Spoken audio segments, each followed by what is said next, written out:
یہ کہانی انڈیا کے ایک علاقہ جسے گورکھپور کہا جاتا ہے، وہاں کے ایک گاؤں جس کا نام بانسپور ہے، وہاں کی ہے۔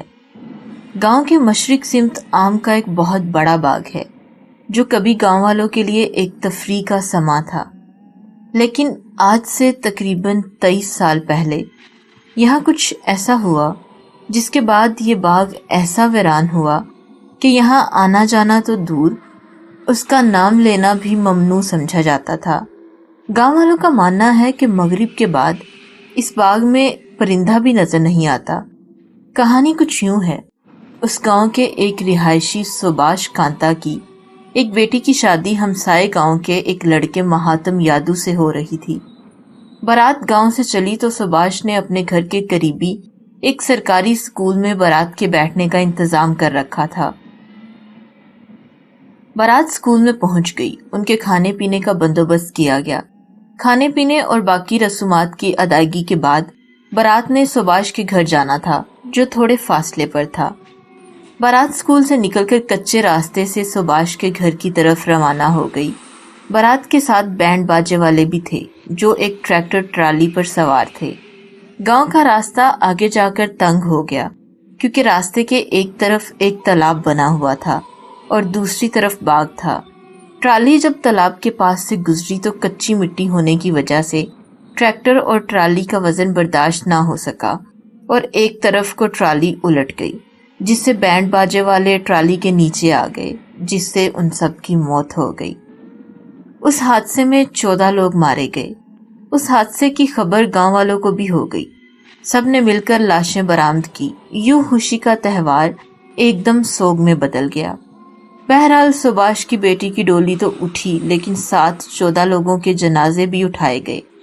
کہا جاتا ہے مرنے والوں کے صرف جسم یہاں سے ہجرت کر رہے تھے، لیکن ان کی روحیں وہی اسی تالاب میں رہ گئیں۔ اس بات کا لوگوں کو تب علم ہوا جب ستمبر کی ایک شام باغ کی طرف سے بینڈ باجے کی آوازیں سنائی دینے لگیں۔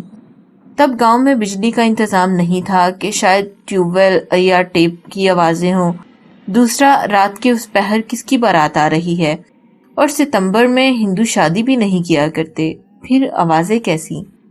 اس بات کا پتہ چلانے کے لیے گاؤں کا ایک نوجوان ان آوازوں کے تعاقب میں باغ کی طرف گیا۔ جیسے ہی وہ باغ میں داخل ہوا، اس نے دیکھا کہ کچھ لوگ بینڈ باجے بجا رہے ہیں اور ناچ رہے ہیں، لیکن ان میں کسی کے چہرے پر خوشی نہیں، سب اداس لگ رہے ہیں۔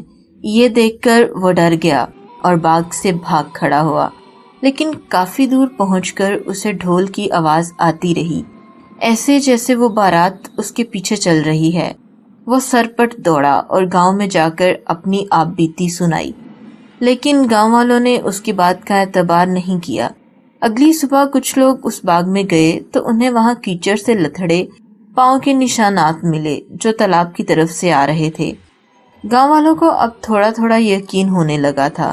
وہ جلدی سے اس نوجوان کے پاس گئے تاکہ پوری کہانی جان سکے، لیکن وہ نوجوان رات والے واقعے سے اس قدر ڈر گیا تھا کہ وہ اپنا ذہنی توازن ہی کھو بیٹھا۔